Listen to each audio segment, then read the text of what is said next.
eu deixo o Ministério da Saúde em 3 situações. Uma, quando o presidente não quiser mais o meu trabalho.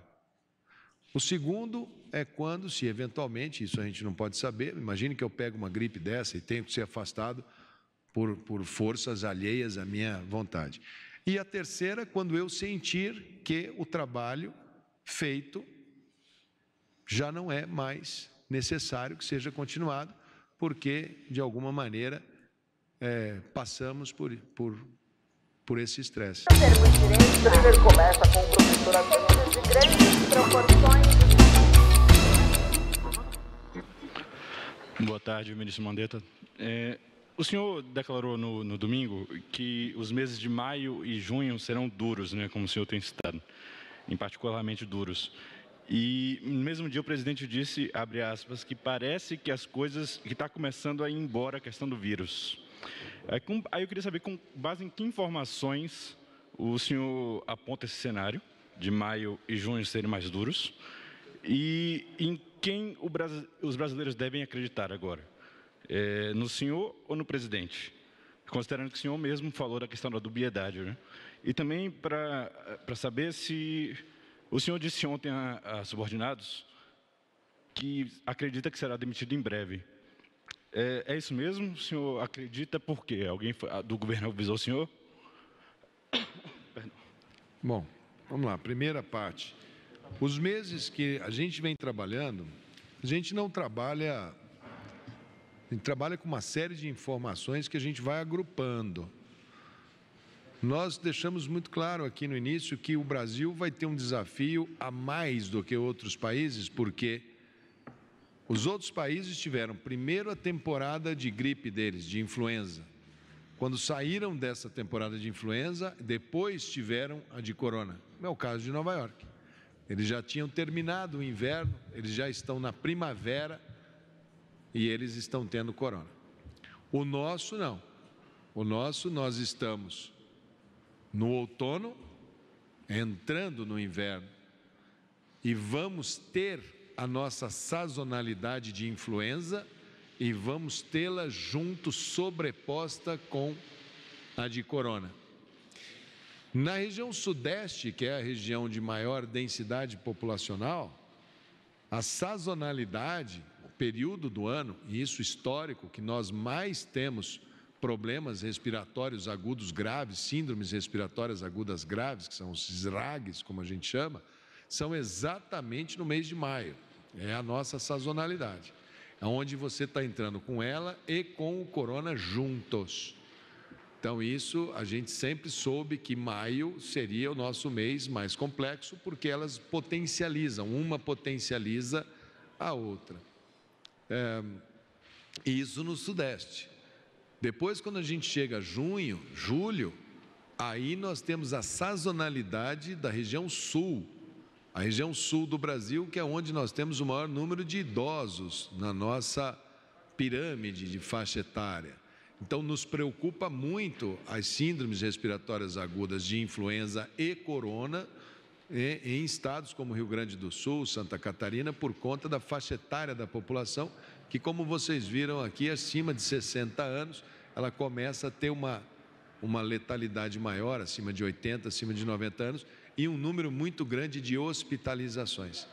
Então, esse é a razão do ponto de vista de sazonalidade e imunidade coletiva que a gente teria que construir para ficar imune a esse vírus.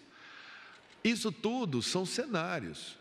O vírus está escrevendo a sua história natural. O vírus está conhecendo a sociedade brasileira e a sociedade brasileira está conhecendo esse vírus. Algumas sociedades não tiveram tempo sequer de saber que o vírus existia. Simplesmente se depararam com um vírus de transmissão respiratória que levou algumas sociedades a reagirem tardiamente a essa situação.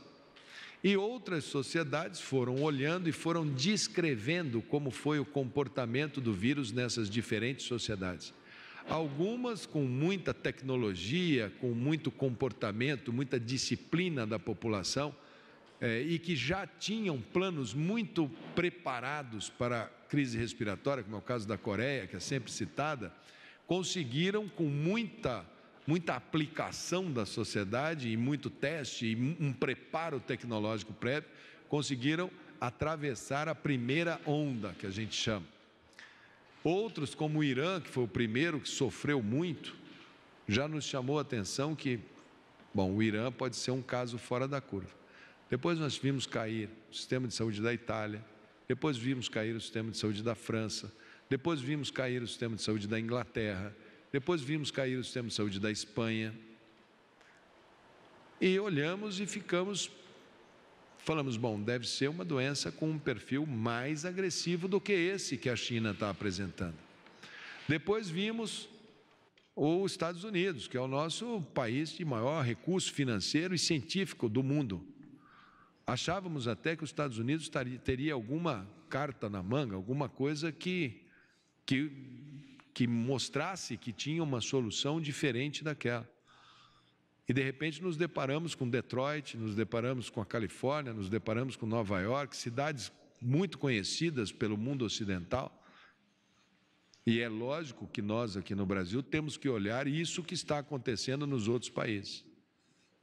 O Brasil fez uma boa redução da dinâmica social.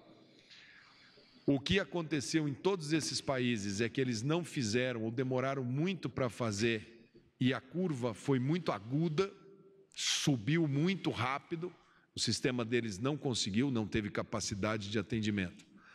E o nosso, alguns acham que foi exagero, outros acham que não deveria, mas por vias de decisões, principalmente de governadores e prefeitos, nós passamos 2 semanas, logo no início da circulação dos casos, nós passamos 2 semanas com uma redução muito grande da dinâmica social, muito expressiva. Houve uma adesão muito grande da sociedade brasileira.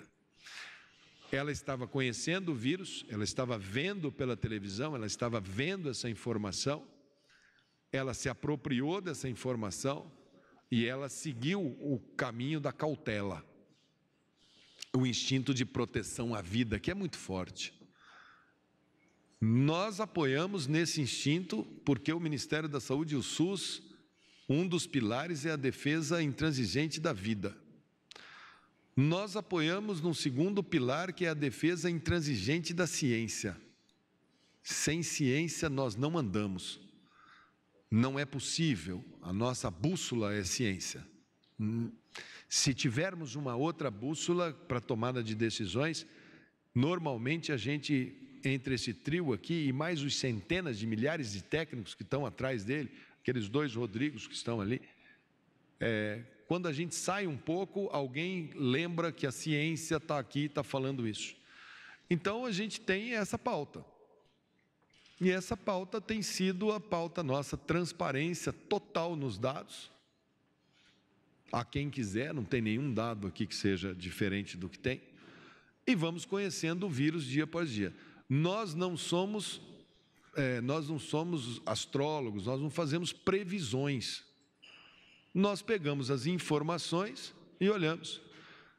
Acho que conseguimos tirar aquela curva enorme e conseguimos abrandá-la, fruto de um sacrifício da sociedade. Agora, vamos ver se conseguimos administrar essa curva. O nosso sistema, cada um desses que a gente leu aqui, nosso sistema está crescendo.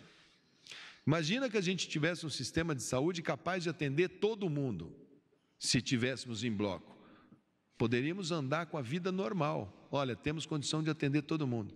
Nós estamos mandando avião para a China para buscar máscara, nós estamos recebendo doação, nós não conseguimos trazer ventiladores, nós estamos fazendo hospitais de campanha.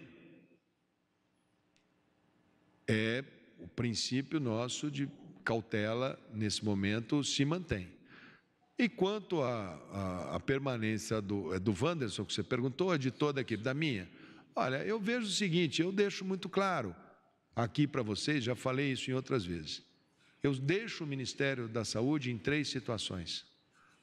Uma, quando o presidente não quiser mais o meu trabalho. O segundo é quando, se eventualmente, isso a gente não pode saber, imagine que eu pego uma gripe dessa e tenho que ser afastado por forças alheias à minha vontade. E a terceira, quando eu sentir que o trabalho feito já não é mais necessário que seja continuado, porque, de alguma maneira, passamos por esse estresse. Todas essas alternativas continuam e são válidas.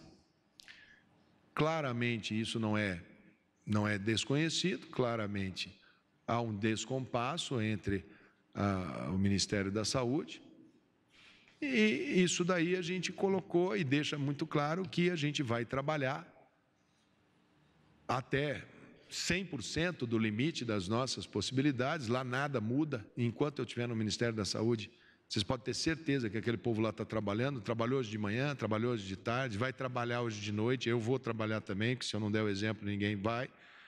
O Wanderson hoje que mandou um papel lá que eu mandei devolver para ele, do jeito que chegou, voltou para trás. Nós entramos juntos e vamos sair juntos lá de dentro.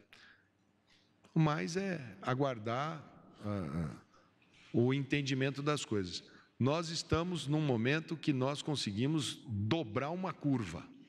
Então é um momento muito bom para fazer as reflexões. Muito bom para fazer as reflexões. Aqueles que acham que devem, eu vou acelerar, a gente pode fazer um segundo pico de curva? Vejamos. Nós estamos conhecendo o vírus e o vírus está nos conhecendo. Um está testando o outro. Nesse teste, a gente tem algumas maneiras de andar. Isso não vai ser uma resposta que ela não vai se extinguir da noite para o dia. Anteontem saiu um estudo de pesquisadores falando que se não tivermos vacina, iremos com essa sociedade, com esse tipo de movimento até 2022, que seria o tempo que eles acham. Tudo previsão, mas é um artigo científico, a gente lê, a gente olha. E no Brasil não vai ser diferente.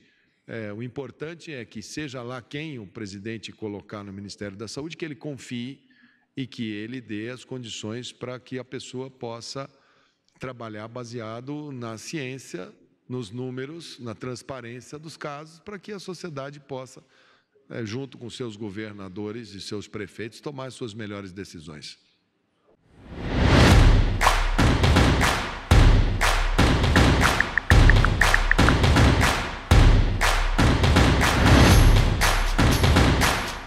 Isso é poder. Lazer, cultura, Diversidade. Aprendizado. Bem-estar. diversão, protagonismo, Economia. com causa.